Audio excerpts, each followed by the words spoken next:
Who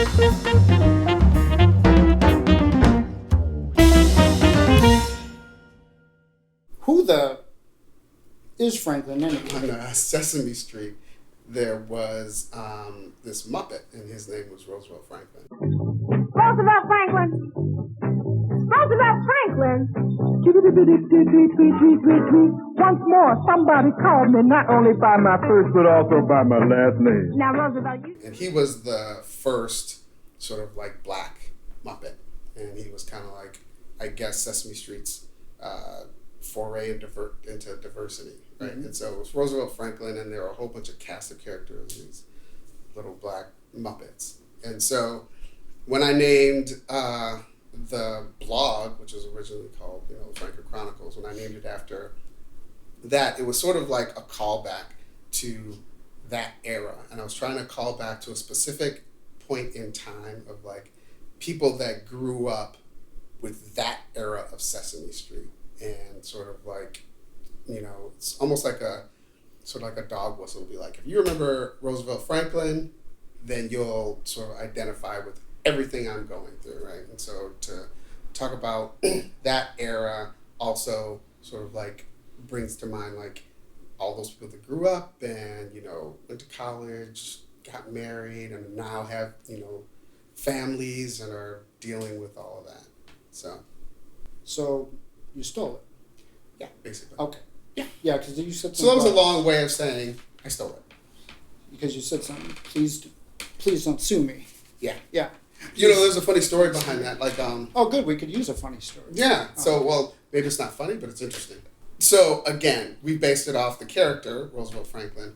And, since the Franklin Chronicles started off as a blog, it was just sort of like write everything that was happening to me, right? I had a creative director who would follow the blog, and she thought it was hilarious.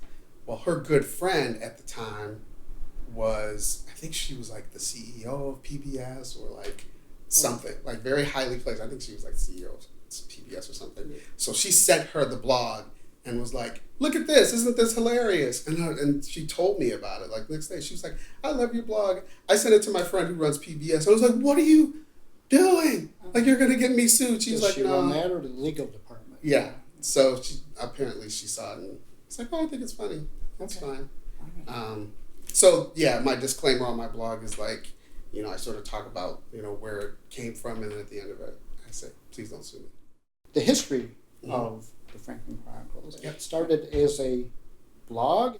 And the reason I started blogging in the first place was because two reasons. One was I'm in a creative field, which is advertising, and I got to a point in advertising, when you're, I guess I was younger, gotten to a point in advertising where I was like, I don't have any control. Well, you don't have as much control as you'd like creatively. And so I decided like, hey, there's this new thing called blogging. Like, I can say what I want and nobody can tell me it's wrong. So it was cool because I got to have control and sort of like say what I wanted. The second thing was, when it sort of like morphed into the Franklin Chronicles, was that an effort to sort of see my experience. Like I wanted to see that somewhere in the world. Right? Okay. Oh. Because like television and movies and all of that, especially for an African American, like it's sort of told in a certain way.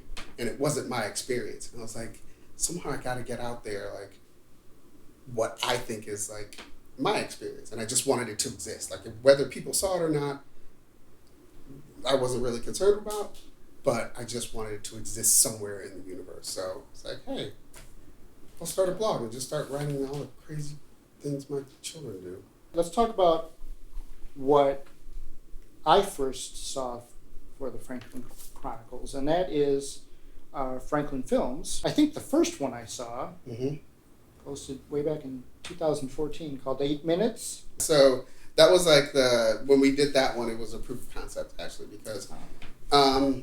because the way that the film started was just sort of like based on the blog. I had already written all of these stories that were based on my family and had all of these stories, right? And then I kind of always wanted to make, films of them, but I didn't, know anybody. And then I ran into Charles, who's sort of like off camera here, and we were talking one day, and I think he was mentioning like how he wanted to shoot stuff, and I might have been mentioning like how I always wanted to bring the Franklin Chronicles stories to life, and he was like, "Let's do it." And so a lot of the Franklin Chronicles are just these little snapshots of things that kind of really happen, and I just literally I'll whenever they're doing something, I'll just like write it on the phone. I'll just start typing on the phone, and then they'll just look at me and be like, "This is not going to end up on the Franklin Chronicles, is it?" And I'm just like, "It might." So what's the future of the future of the Franklin Chronicles? We kind of have like a backlog of things that we've written and ideas of how to bring them to life. It's just like, if we can expand it into multimedia, like if we can get it into like animation or Yes, things actually, like I did that. actually write that down on the side too. Why not puppets or cartoons? I wrote We that. actually do have an episode that. that we're thinking about, like to do with puppets and animation yes, and already. stuff like that. We're gonna keep doing it, and hopefully people will keep watching it, and we'll keep getting more and more followers, and Yeah. eventually we'll quit our day jobs and just do that.